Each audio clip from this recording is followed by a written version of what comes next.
Hi, everyone, and welcome back to Reflect Forward. I'm your host, Carrie Siggins. I'm so glad you are here today. Thank you for joining me.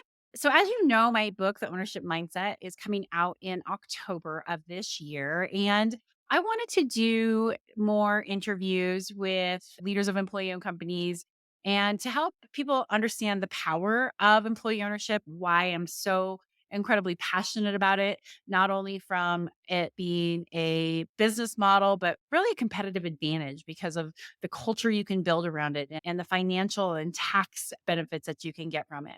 So I thought there would be no one better to bring on the show than the co-founder of the National Center for Employee Ownership, which is a private nonprofit membership organization, otherwise known as the NCEO. I'm sure you've heard of me talk about it in other podcasts before. But Corey Rosen started this back in the 80s when he realized that there was so much power in employee ownership. He was a political scientist and he was working in the US Senate, and he said, "Hey, I don't want to do this anymore. This employee ownership stuff is really interesting. I think I want to look at it." And so he started the NCEO, which is the premier source for information on anything and everything employee owned. And he is amazing. He's been doing this for 45 years and he is the expert on employee ownership models and can point you in the exact direction you need to go if you're considering employee ownership, but also talk about the benefits from a leadership perspective and what it really means to run an employee owned company. He has a new book out that he talks about, which I'll include in the show notes as well.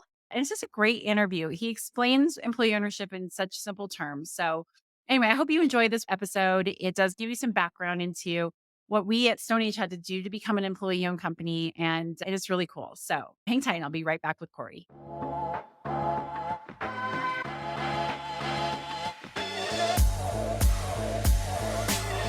All right, everyone. I am back with Corey Rosen. Corey, thank you so much for joining me on the show today. Oh, thanks, Carrie. It's an honor to be talking with you. Well, I love everything that you are about and that the organization stands for, but I want to know, why did you found this amazing organization? I think it was back in 1981 or something like Right, that you right. co-founded it. So, yeah, give us the backstory here. So I started off life as a political scientist, Yeah. did that for a couple years and decided it was watching a game I wanted to play. And so I got a fellowship to work on Capitol Hill. That was 1975. A few years later, I was bored and I was reading the congressional record. You have to be really bored to do that. And there was this testimony from a famous professor who I knew about. And so I read that, and it was about employee ownership, which I didn't know anything about. Not many people knew anything about. And I was absolutely taken by that idea because here was something that would seem be really good for employees and would be good for companies too. It was kind of a win-win. So I thought, well, I should learn more about this. And I got more and more involved, learned about what ESOPs were. I was able, fortunately, to get involved in some of the legislation around ESOPs, was able to draft 3 bills that ended up becoming law, and realized that we had a lot of tax benefits for ESOPs at that time, but very few people knew what this was. And we didn't know really whether employee ownership even worked. Was it good for companies? Was it good for employees? And if it did work, why would it work better in some circumstances than others? What made it sing? So I thought, well, I'll just go naively start an organization to do that research and spread the word. Now, I really had no idea how to do it, but I was determined. And so I went down to my basement and said, this is the National Center for Employee Ownership. And we're now 43 years later, we're a staff of soon to be 19, and we have about 2,700 members. What a great story. I love that. I love it that you wanted to play. I haven't heard it that way, but it makes total sense. So tell us a little bit from your own words what the NCEO does. Like, what value do you bring to your members and how are you really promoting employee ownership on a national level? So we're really the principal source of research and information about employee ownership. from the standpoint of policymakers or the press or the general public, we're the people where you get information about how Mhm. many ESOPs are there and how effective are they, and other forms of employee ownership too, not just ESOPs. That's not the only tool there is. So we have done the really groundbreaking research on, do ESOPs work? And we can talk about what we found later. What makes them work better or worse? And in addition to that research, we do a lot of outreach. We publish over 50 titles on ESOPs. So pretty much anything that you want to know, you can find out from us. We have lots of documents and webinars, and we do conferences and workshops around the country. So if you're thinking about an ESOP or other forms of employee ownership, we're a really good place to start. We're not a consulting firm. We're not going to sell you on a plan, but we can give you the information that you need to make good decisions. And if you are an ESOP, we can provide you with lots of tools to make your ESOP better. And I think this is a question that I get asked all the time, and you are the expert since you've done so much research and talked to so many companies about it. Why is employee ownership so important? And maybe talk about it from both a business perspective and from a social and political aspect. My colleague and I, John Case, wrote a book that came out in September called Ownership: Reinventing Companies, Yeah. Capitalism, and Who Owns What. And the basic argument of the book is that the ownership system in the US is broken. It's broken because we've basically got three ways that business capital is owned. One is public companies, one is private equity, which is growing very quickly. And the third is closely held family businesses, partners, and that sort of thing. That latter category, that's still working pretty well. Those companies can think about the long term, they can root themselves in communities, but eventually they need to be sold to somebody. And often that somebody's private equity or sometimes a public company. Private equity firms, when they go buy a company, they're thinking, we're going to flip it in 3 to 7 years for hopefully a higher price. And we're going to do what we need to do in the interim to jack up profits. And sometimes, too often, that involves changing the company's values or laying people off or otherwise cutting costs to improve profits. And so the private equity people, when they sell it, they get very, very, very rich.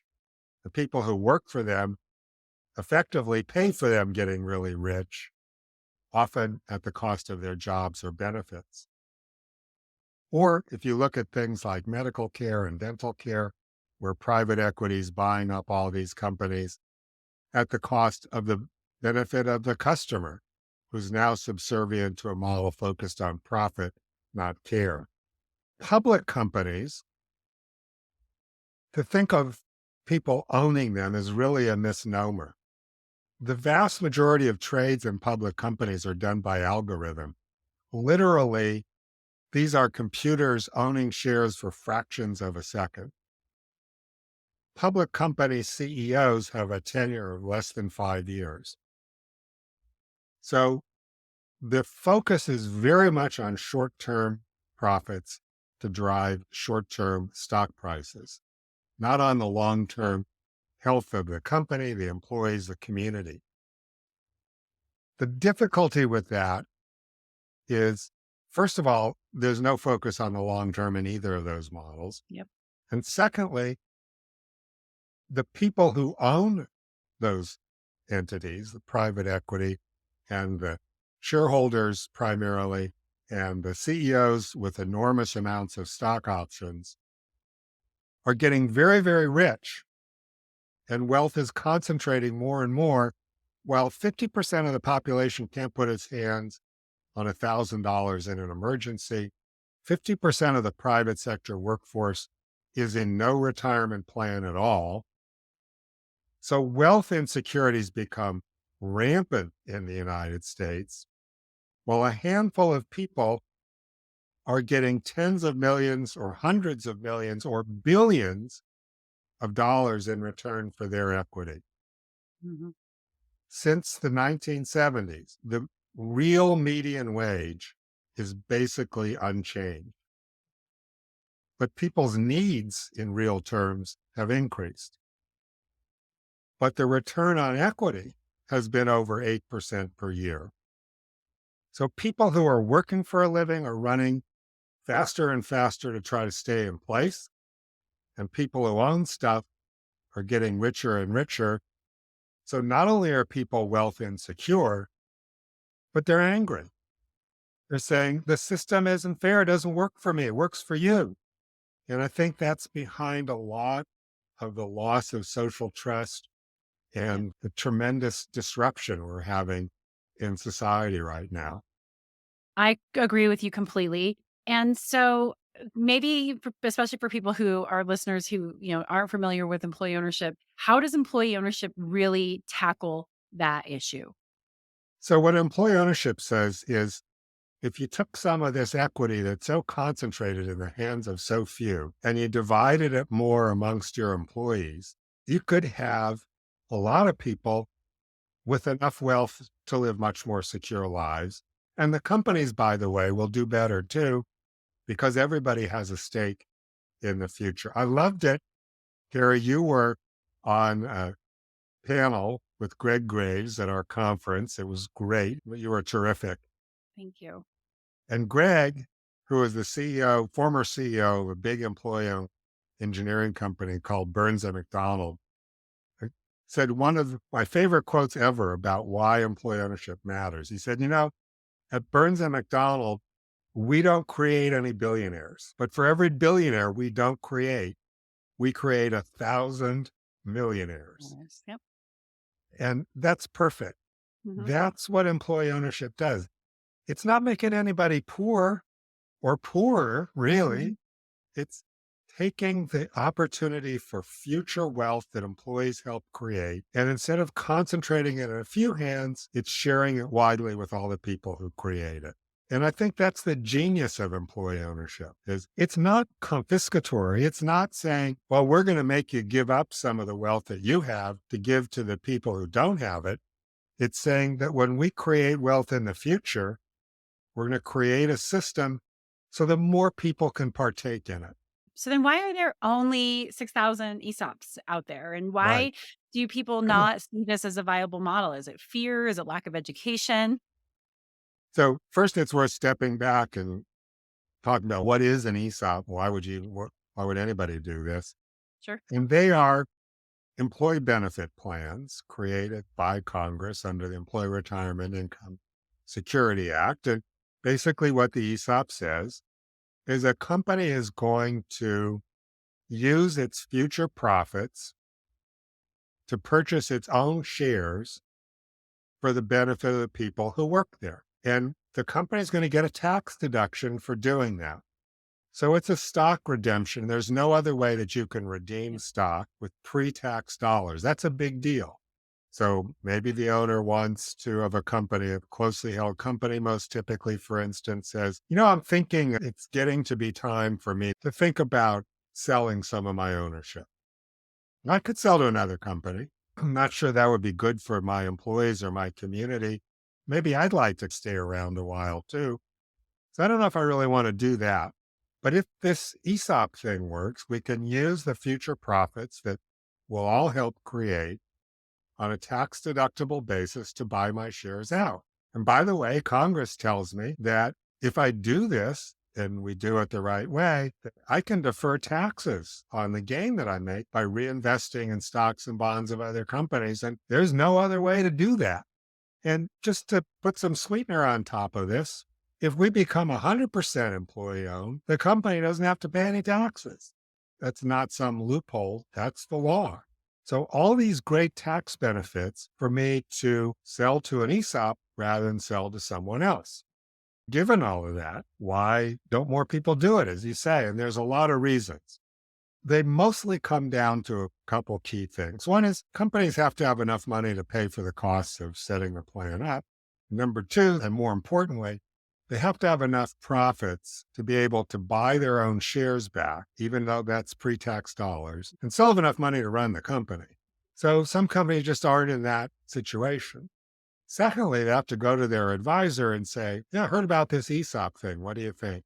Unfortunately, what a lot of advisors are going to say is, you don't want to do that. I understand it's complicated. I've heard that sometimes there are problems, and I heard that it doesn't work in your industry or whatever. What they're really saying is, I don't understand how it works. If I don't understand how it works, it's probably not a good idea. That's a natural human tendency. Or worse, they could actually make more money selling you to someone else. Mm. Because if they sell you to someone else, they can charge a success fee for the transaction. You don't necessarily have to pay that in an ESOP. So their interest may be financially to have you not do an ESOP, either because they could get that success fee, or they're afraid if you do the ESOP, you'll use different advisors who are more knowledgeable about it, or maybe more innocent. They just don't know what it is and don't want to find out. So that's a tremendous barrier. And it's by far the overwhelming barrier to why there aren't more ESOPs. And it's difficult to get the financial community educated about this because there is a lot to learn on how to do this. There's a lot of moving parts. It's not that you can't do it, but it takes a little time. Yeah, and it's expensive, and I think It's that could expensive. scare a Yeah. lot of people away. But That would selling your company definitely. to anybody is expensive. You're right. You're right. Yeah, I think that's a really good point. I think maybe that's a kind of even a scare tactic, right? Even though it is complex and since everything has to be these arm's length transactions, maybe more people involved than what I would say a more traditional transaction. But you're Right. right. It's expensive to sell your company no matter what. Yeah. So, what about the legacy piece of this? What are you hearing from leaders, from owners, founders who say, okay, yeah, I need to be able to exit my company, but I have this legacy that I want to leave behind? Do you feel like that's a big part of what drives people to do employee ownership or, in particular, ESOPs?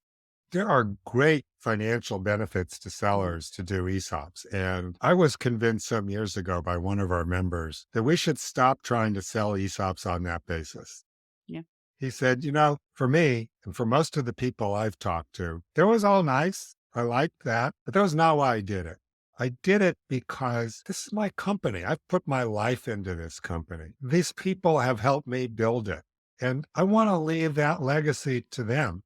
And very often, I don't really want to leave right now. I would like to stay in some capacity in the company, maybe be on the board. Maybe I'm an engineer and I don't want to run the company anymore, but I love being an engineer. I could do that. But whether they want to stay or not, this sense of when I sell the company and I look back 10 years from now, how am I going to feel about what I did? And I'm going to feel really good if I did this. I share that same feeling. I was the CEO hired to take over and to lead this transition. It's almost been 17 years now, but I'm such a believer in it. And I feel 100% that StoneAge is my company. It's our company.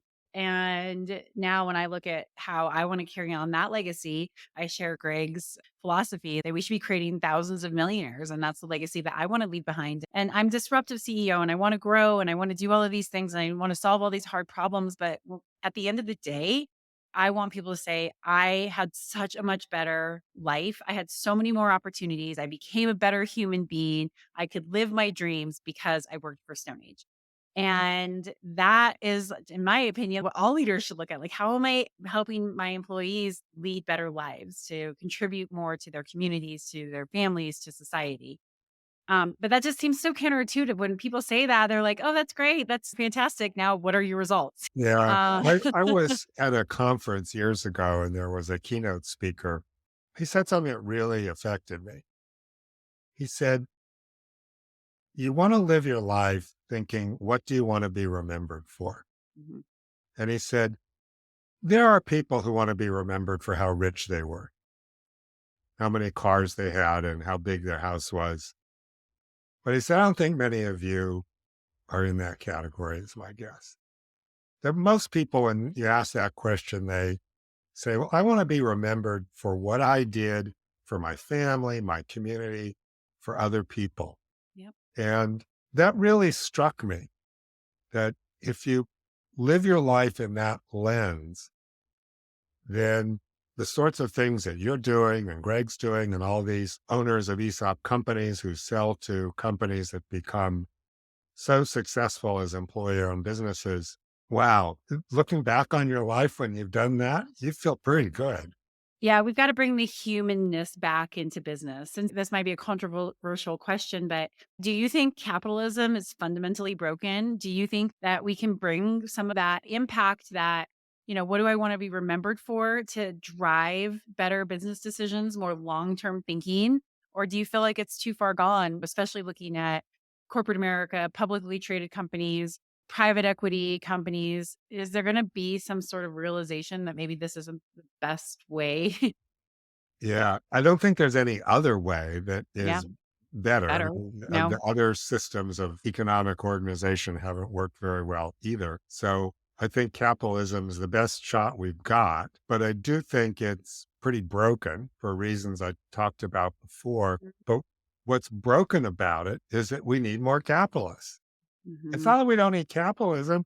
Capitalism provides lots of solutions to lots of problems for lots of Absolutely. people. It's grown the economy and provided benefits to people all over the world. It's just that it doesn't distribute those benefits very well. Winston Churchill said it, I'm paraphrasing, that the great problem with socialism is that everybody shares equally in its misery. And the great problem with capitalism is not everyone shares in its benefits. And what the proponents of employee ownership have long said is there's nothing wrong with capitalism that can't be fixed with more capitalists. And that's what employee ownership tries to do. I agree. I say the same thing. Like, I believe in capitalism. I've benefited from capitalism. We live a great life because of capitalism.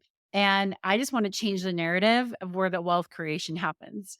And that wealth creation happens to the people who are building the company, which are your employees. And no company can exist without employees. And no great company can exist without great employees. And boy, like you look 10 years down the road, we think we have labor issues now. It's not getting better Right. anytime It's soon. getting worse. Yeah. It's gonna get worse, and you have to be able to create a culture and a compensation system that I think that ownership has to be a big piece of to do well, to start to shift that narrative of capitalism can work and it can benefit everyone rather than the top few, and so it's just where does the wealth creation happen? And I think it's a really important conversation, and I think it's really short-sighted for the ultra wealthy to not recognize that if we have more, like you said, capitalists, right? More people who are getting to benefit from all of the wealth creation that's happening around the world, it creates a strong class. It creates more opportunities for everyone. But I don't know how other people view it. That's how I view it anyway. I read a story that Satya Nadella, the CEO of Microsoft, could get $1 billion in equity compensation. And, all these CEOs who are getting tens of millions of dollars per year in this, why isn't that embarrassing? What do you do with all that money? I took economics in college, as many of us probably did, and learned about the marginal value of things, the marginal utility curve, that the first piece of pizza is really good, the 14th, not so much. And the money is like any other commodity. It has a marginal value. And the marginal utility of all this additional money going to people who are already really rich is really, really small.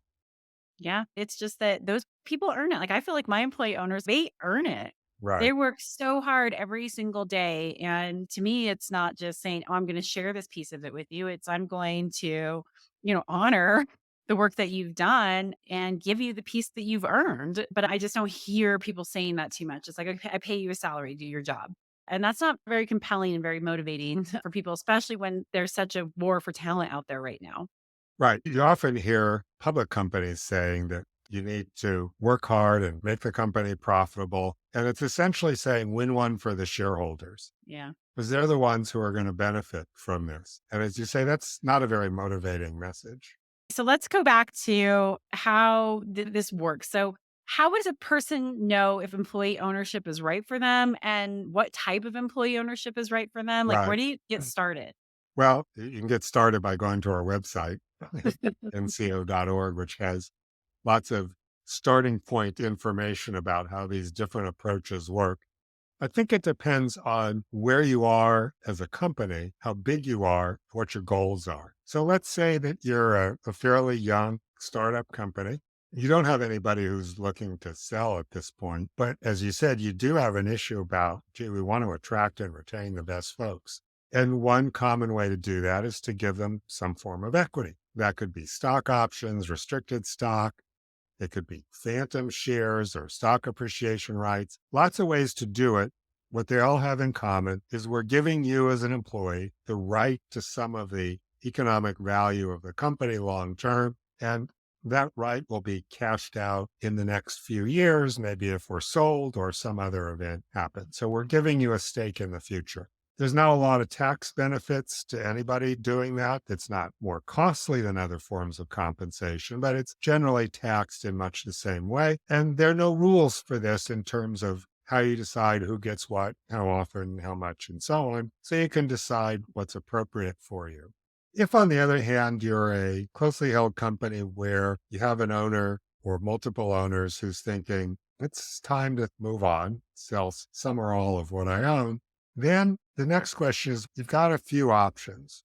One is a worker cooperative, and these can work for very small companies. Typically, they don't have a lot of financial advantages. They're best for companies without a lot of capital costs, so that the transition to employee ownership doesn't involve a tremendous amount of money. Employees are going to put up some of their own money to help fund the co-op, and the rest is going to have to be some kind of debt, a seller note or a bank loan to help them become owners. In a worker co-op, every worker has the same share of the company and they each have one vote. So this also tends to fit best for companies with a philosophical bent towards that.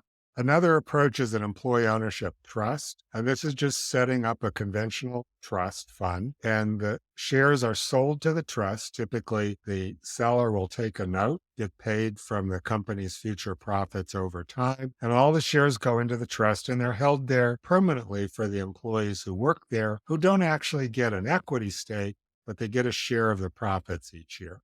And the idea is that the company stays owned by that trust for a very long time. And these can be very inexpensive to set up, which is part of their appeal.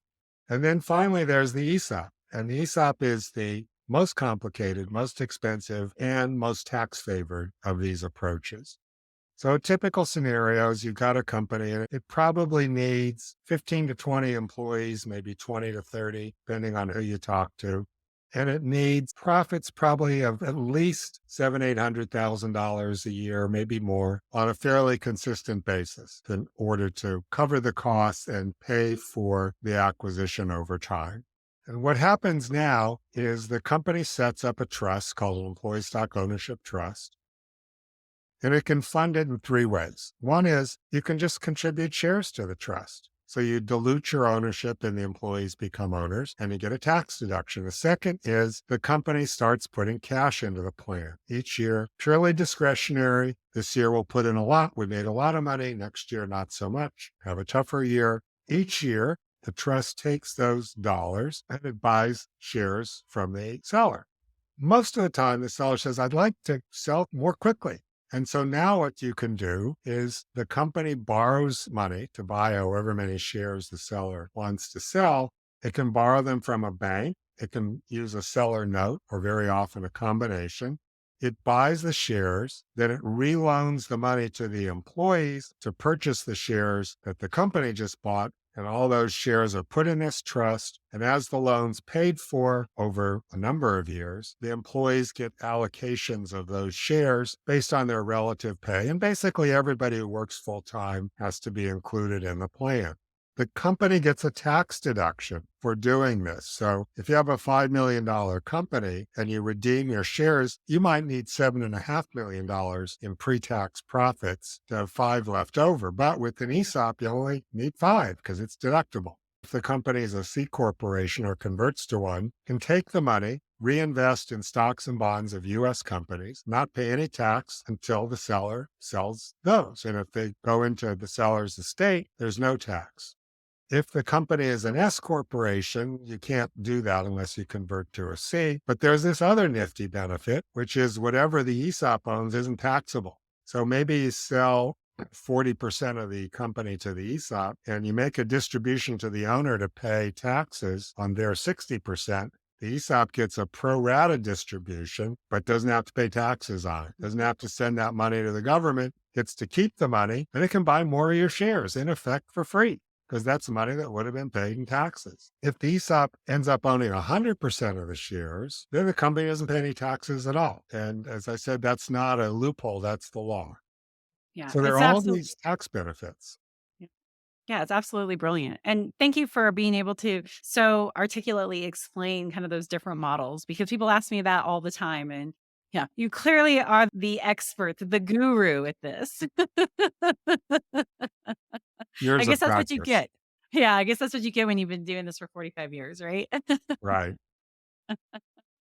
Thank you for that. Thank you for explaining the intricacies of how it works, even though, of course, there's a lot more that goes into each of those models of employee ownership. Let's pivot a little bit to leadership. And maybe you can give some examples of the impact on leadership and how leaders of great ESOP companies work. Do you have Sure. a story or two that you can I share? do. The biggest lesson I've ever learned about leadership in employee ownership companies comes from Jack Stack, who's the CEO of SRC Holdings, used to be Springfield Remanufacturing. And Jack's been the CEO since they've been a company when they bought themselves out from International Harvester in 1983. And I met Jack. He looked about 12, but at the time, I think he was probably late 20s, early 30s. And SRC was in trouble. At 119 employees, were not doing well at all. They went to 50 banks to try to get enough money to buy themselves out. And finally, the 50th banker said yes with a debt to equity ratio of 89 to 1. The banker was fired, but they kept their loan. And Jack said, if we're going to survive, every one of our 119 employees needs to understand how we make money. So I'm going to teach all these employees who are remanufacturing heavy duty truck engines how we work as a business to read income statements, balance sheets, and develop critical numbers for all the operations that they do that they're going to track and follow and manage. So he did that, and he called it the great game of business because he said business is a game. And if you go to a casino and you pull your arm up and down, or now you push a button all day long and you lose money, you don't lose too much. You probably had a really good day. If somebody said, go to the casino, do exactly the same thing for 8 hours, I'll give you $50, win or lose, there'd be no casinos Yep. because it would be boring. When it's a game, it's fun. Business is a game, Jack said. So Jack did that. And he had another precept, which is humility, that just because I'm the CEO doesn't mean I know everything. In fact, doesn't even mean I know that much. And that other people who work for us know their jobs a lot better than I do. And I should listen to them. And I should listen to them with humility. So I'm approachable and I'll really hear the good ideas. So they set up this system of high involvement management where employees on a weekly basis have these huddles to go over their numbers and make decisions as a group about how to move things forward. Jack tells this story about fairly early on. Company was doing pretty well and they were rebuilding these engines. And the janitor says, Jack, wait a minute, I need to talk to you. And he says, we're going to have a recession. Jack says, yeah, I know. It looks that way. And he said, you know what happens in recessions? Construction companies and so on, they're not going to be buying a lot of trucks. But what does happen in a recession is people fix their engines to keep their cars going and their trucks going. We need to have a business that deals with those people. And how many CEOs would listen to their janitor about a strategic issue? Well, Jack did. He said, that's a really good idea. And he went immediately back, called a management meeting and said, I think we should do this. And they did. Recession happened and they did fine. A few weeks ago, SRC celebrated its 40th year as an ESOP. Its stock price, they now have 2,000 employees, has grown 1 million%.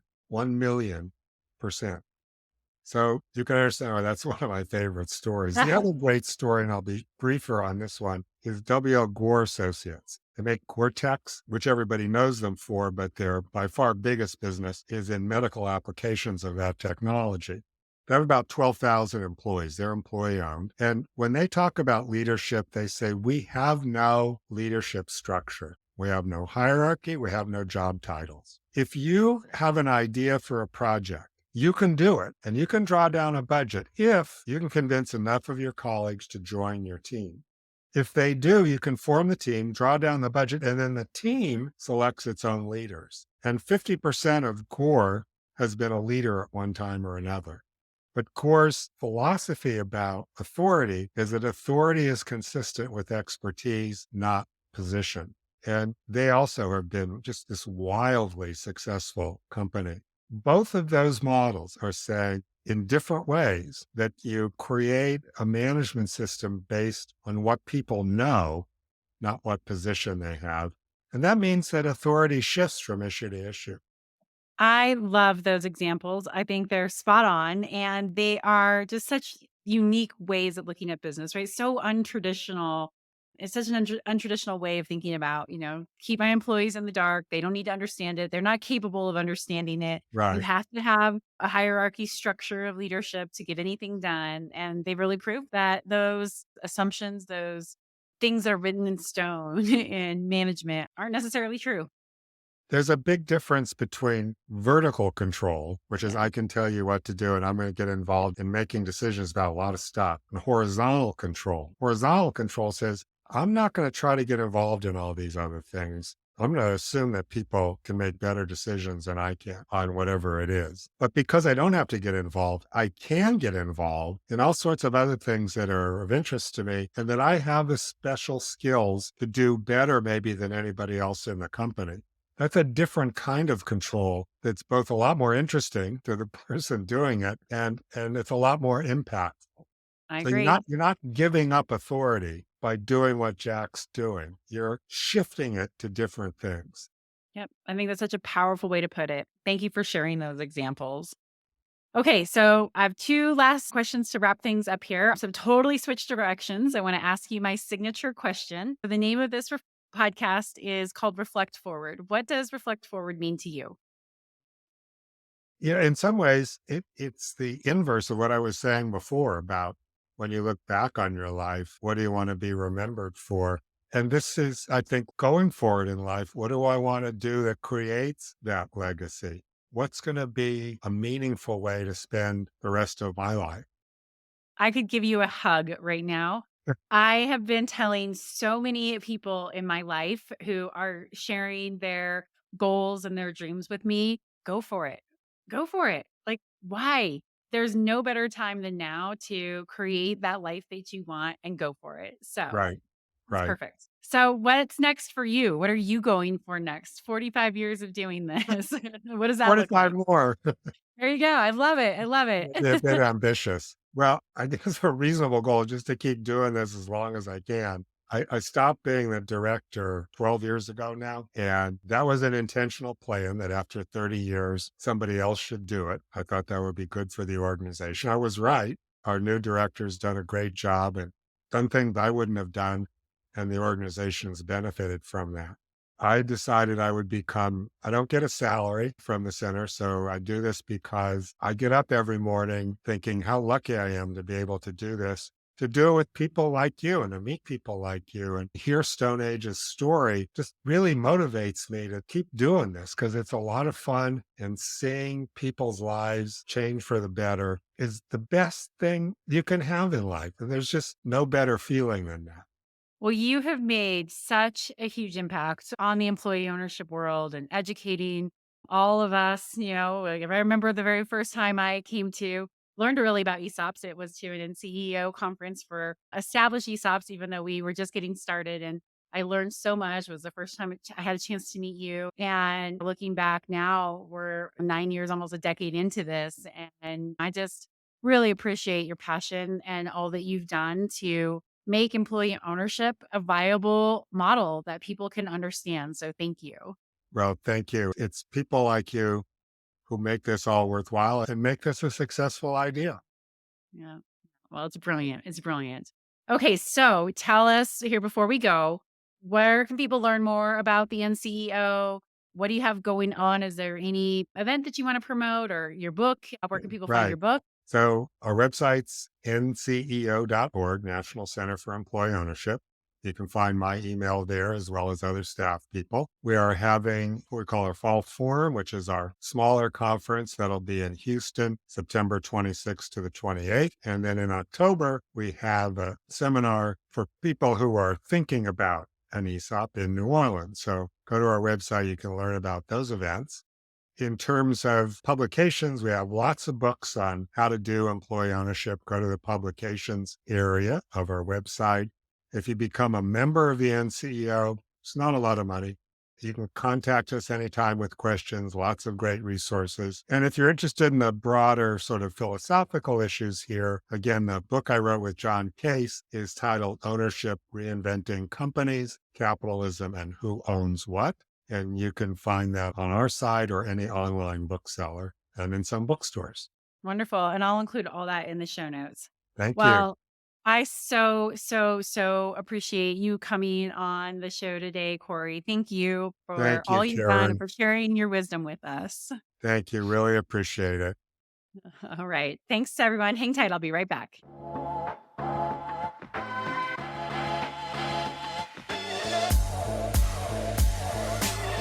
All right, everyone. I hope you enjoyed that interview. It was a technical dive into what employee ownership is, but it's so important to understand the foundation and that it's not impossible, that your company can do this too, that you can lead an employee owned company, that you can be a great employee in an employee owned company. Hopefully, it was interesting and you learned a lot from that.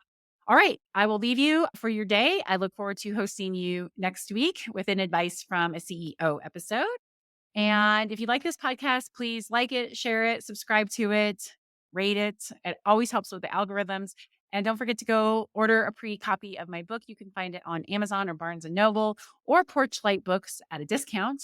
If you just Google Carrie Siggins, The Ownership Mindset, you'll be able to find it. And I will include that in the show notes as well. So thank you so much. I so appreciate your support. Have a great day. We'll see you next week.